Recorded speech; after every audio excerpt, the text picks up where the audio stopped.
everybody. How are you? Hope you're doing great. I'm Abby Glassenberg from Craft Industry Alliance, and I'm here with my dog Steve. On this wonderful Wednesday, it's super sunny and good weather here in Boston, which is very welcome. And we're doing our member spotlight. So every Wednesday, we have the opportunity to talk with a Craft Industry Alliance member and learn more about their business and a little bit about their business journey and maybe see some samples of their products, maybe see a little bit of their studio, all the good things. It's always White from Lucky Jonquil. So if you love things embroidery, cross stitch, then you are in for a treat. Hi, how are you, Jenny? Hey, I'm great. How are you? Yeah, good. So nice to see you. And I am very excited to talk with you. I was just thinking about how it's finally spring here in Boston and our daffodils, which is that what a jonquil is? I think so. Okay, a good thing I'm Yeah. right. Are all blooming. Congratulations. Yeah, they're all blooming on my street and they're so sunny and bright and it just makes me really happy when I'm out walking my dog to see them all. So I love the name of your business. Maybe you can start by telling us how Thanks. you landed on that name. Oh, well, every iteration of craft business I have had has had the word jonquil in it. It started when I was making baby carriers after my first child was born. She's 21 now and will be I have a joining me at 21-year-old H&H too. this Oh my year. gosh, that's so funny. She's coming with you? Yeah, for the first time ever. I want Um, mine to come and then they said no, but I will. I'm going to keep trying. But that's awesome. She's she's using her first ever big girl paid vacation to go to a trade show with her mama. Nice. I That's feel love. really Okay, special. that's great. So you were making baby carriers back in the And day. yeah, Okay. it started with baby carriers, and my Etsy name was Jonquil Mom because her birthday's in March, and it's the March birth flower. That's so Um, when I jumped over to designing knitting and crochet patterns, it was Z Jonquil because my personal username has always started with Z's since I was in college and it was assigned to me. If something's never taken except by you, why would you change it? It's, I've been the same everywhere. Um, so I used the Z that was already known by me, and it was Z Jonquil, which of course doesn't make any sense to anyone, but it's kind of become a tradition. And so when I switched gears again and started with floss storage pieces and some cross stitch and embroidery type things. Um, for a very short period of time, the name was Jonquil Stitchery. And then I realized pretty quickly, like, this still could pivot pretty hard. And I wanted something that was a little bit looser. yeah. And so that's where Lucky Jonquil came from. That's Um, great. I love that story. And I love that you have pivoted a few times, but it sounds like you've been in the craft industry since your child was born. So, which is a long time. And it I mean, has been. 21 years, right? Yeah. So I feel like, in order to have that kind of longevity and keep going, you really do need to follow what you're most passionate about and not feel stuck and like, oh, I've been doing baby carriers or I've been doing knitting and crochet, and so I have to keep doing that because that's what my Yeah. audience knows me for, and I can never change. And then you kind of want to give up. Yeah. Burnout's real, and creativity doesn't stay stuck. Creativity is always making something new. And as we grow and change and try new materials, or maybe even have a side hobby, like Lucky Jonquil's ideas came out of the side hobby. A girlfriend and I were both knitwear designers. We would get together for, knit night and both bring cross stitch because we were tired of working. Right. And it was in that time period that I was like, man, I wish there was this or I wish there was that. And it took me a couple of years to figure out how to make it happen.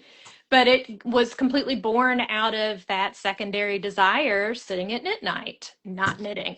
Yeah, absolutely. And I think a lot of us can relate to the feeling when your hobby becomes your job and then it's no longer fun to work on in the weekends or when you would normally pursue a hobby Yeah. because it's your job. And Yeah. so then you have to find a new hobby. And then sometimes your new hobby becomes your job. But yes, that's a very familiar story, I think, to many of us. Yeah.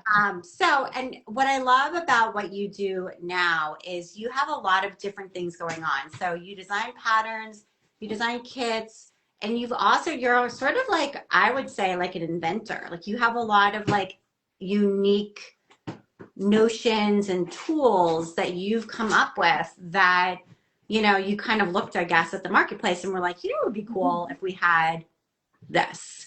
So for that piece of your business, maybe you can talk a little bit for people who are like, I would love to produce, something Yeah. that I've always wanted, but doesn't seem to exist.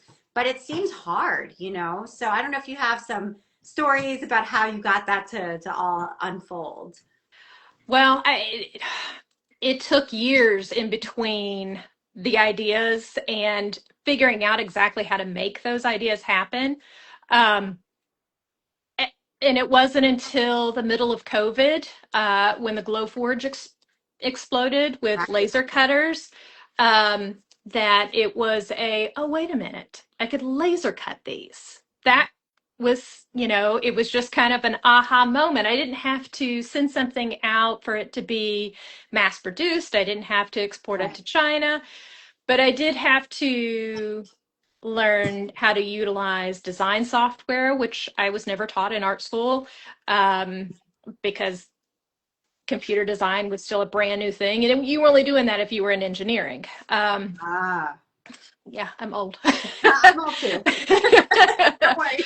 and and so there was a whole bunch of multiple, curveballs going there, but a lot of it is, the real start of it was my love of swatching with yarn. All of my friends know me as somebody who swatches. I at one point taught, a huge workshop on swatching yarns and yarn substitutions. It was my favorite thing to teach, and I would love to teach it again, but I would figure out how to work it all back in together. But you know, in cross stitch and embroidery, variegated yarn, floss and thread and hand painted and hand dyed threads. They're out there and they're not cheap and Yeah, they're beautiful. they But are. one of the biggest obstacles to using them is, how do they work up? Are you going to like it in your finished design? And so that's where, the swatch drops started. Hmm. Um, there were no other swatch drops on the market. What is a What? swatch drop for people who are like, I've never heard that term before. I don't know Never what heard of a a swatch swatch drop. drop. Tell us what that is. Well, it Oh, is a swatch. This is right. I my see. lighting's terrible, but that is just stitched on clear Right. acrylic. And but you can see like the variation of the color and the floss and how it's stitched. That is so cool. So, like, because the thing with variegated thread is it changes color, obviously. Hmm. So it can Hmm. be hard to, it's kind of like, I would think, I'm not a knitter, but I would think of it like a striped yarn where like you can't really tell in the skein, like what is this going to look like, self-striping or whatever, like how is this going to unfold Yeah, later? And yeah. so, right. And so you can see if you stitch a couple rows, you can be like, oh, the overall effect is this. You still have to extrapolate out some, Right. and swatching on something that's thick is going to be different than swatching on something that's super thin, like a piece of fabric. But it's the same sort of difference between taking a variegated yarn and swatching a square versus working a sweater in the round. It's Mm, going to pull and yeah, lay out very totally, definitely. differently.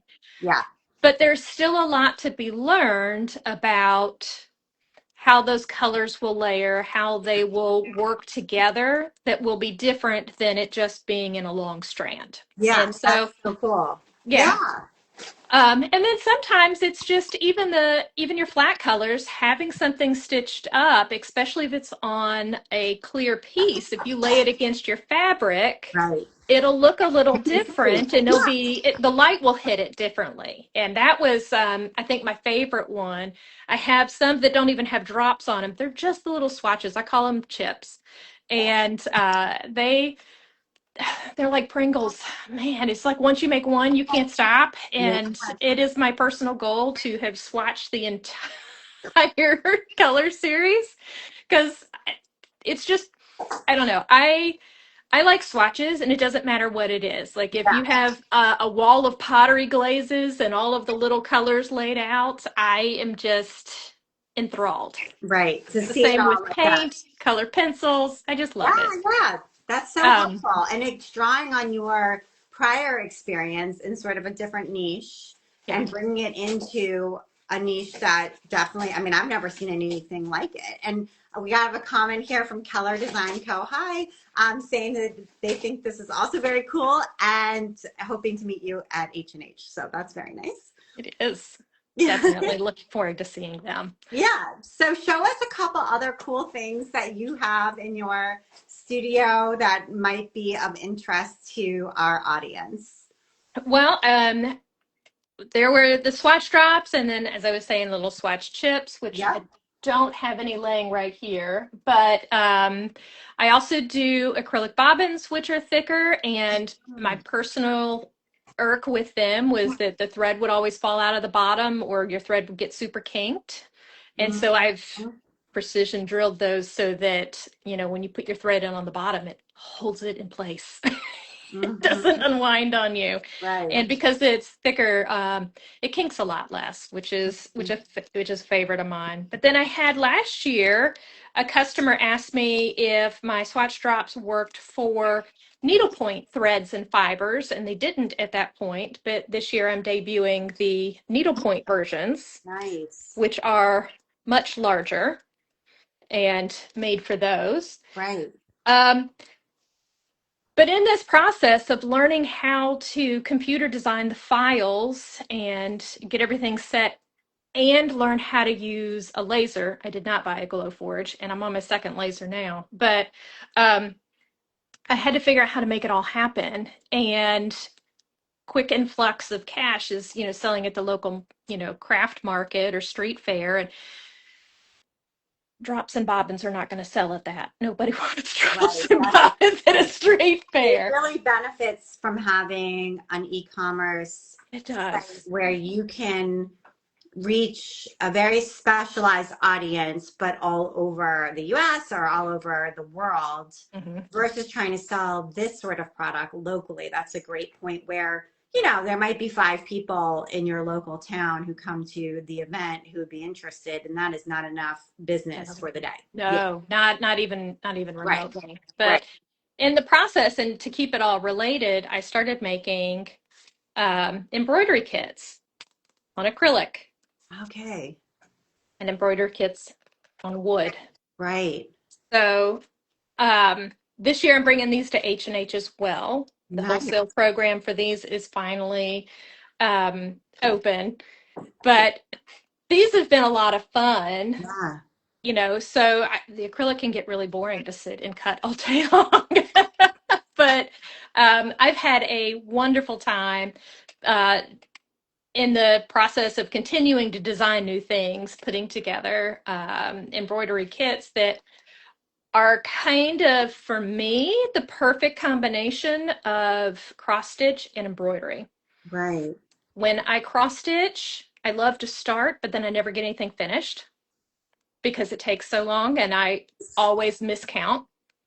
But when I embroider, because there's so much that you can decide to do differently or pick out your own colors or what stitches am I going to use, I get decision paralysis right off the bat and then never start. Mm. But once I do start, I'm finished really quickly. Right. Um, the kits are kind of the perfect combo of that. It's all laid out because the holes are pre-drilled. You Right. can't do something else. You can't make up your own, thought patterns, and everything comes with it. So You start really quick, just like in cross stitch, but it's embroidery, so you finish really quick too. That's so And cool. yeah, and for somebody who has never embroidered before, you're only using 2 or 3 stitches, depending on which pattern it is. You're learning something in the process, but then depending on which kit it is, you could be done in an hour or you could be done in 2.5 hours, and you have a whole new skill that you can now take and apply to something else. You've learned a new craft without a huge, you know, investment. Right. That's what I And love about kits. I feel like kits are the gateway, you know? mhm, And so when you want to try something new, like you get a kit, everything's included. The person who made the kit or the company who made the kit knows what the best needle is, what the best floss is, what the best backing is, all the things. So you don't have to figure out because like if you start a new craft, not only is it money, but it's also time because you're like, well, which one? You know, which one yeah, is the best one? And that's a lot of research. So, it is. and then you start it and you do it, and then maybe you don't like it. And okay, that was it. That was the whole project, and you're good. But You never have to do maybe, it again. right, maybe you then become like super intrigued and want to do more. And at that point, you're motivated to do the research and to spend the money. So, kits are such a great add-on too for brick and mortar shops who maybe only right now, you know, carry yarn but no floss or just a little bit. And this is a way to sort of bring that in without too much of a risk as well. Yeah. Yeah, we use full skeins of floss in our kits. Yeah. So, like, when you're done, you have enough to rip it out and start over if you didn't like what you did. We also, or that you can, go and embroider your blue jeans or your blouse or Right. a With the rest. pillowcase with the rest of it after you're done. So you still have something to go and play and experiment with. But the one that I think that's really fun doesn't come with any floss at all. It's the yarn ball I just showed you. This is stitched with about 10 yards of yarn. Nice. So it's a stash buster. Yeah. So something that you can put up with your yarn stash, with your pet skeins that are sitting on the shelf. Like this was finally it's my most recent design, and I'm so pleased with it myself because it kind of marries back the embroidery with the yarn Yeah. because I have more of a yarn stash than I do a floss stash, and I have a mighty big floss stash. So it's been a ton of fun stitching those up. That's super cool. I love it. I love like the creativity and the application of that creativity to all of these new products. It's super cool. So it sounds like you're going to be at H&H if people Mhm. want to come by and check out your booth. And then if people aren't going to be at the show, but either want to buy a kit now, which they should Mhm. go and do, or want to kind of follow along and maybe buy one for the holidays or for a birthday or something like that in the future. Tell us where they should go for that. Well, my website is www.luckyjonquil.com. I know it's hard to spell, but if you follow my Instagram, the web link is right there. Right. I do have a newsletter. I am terrible at sending it out. My goal for this year is to figure out a way to be better at that. Um, I do both sell directly to customers. All of them are listed on my website as if I was a full-blown retail shop. Um, but if you want your local shop to carry some of my kits, please let them know. I would love to talk to them and send them more information and hopefully a whole bunch of kits. Yeah, that sounds great. Very good. I love this. Jenny, thank you for being a member. Thank you for coming on today and sharing a little bit about your business. I think we could talk for another hour. We've got lots to talk about, but this has been really fun. It has been. Thank you for having me, Abby. Yeah, thanks everybody for coming today, and we'll see you next week. Thanks. Bye.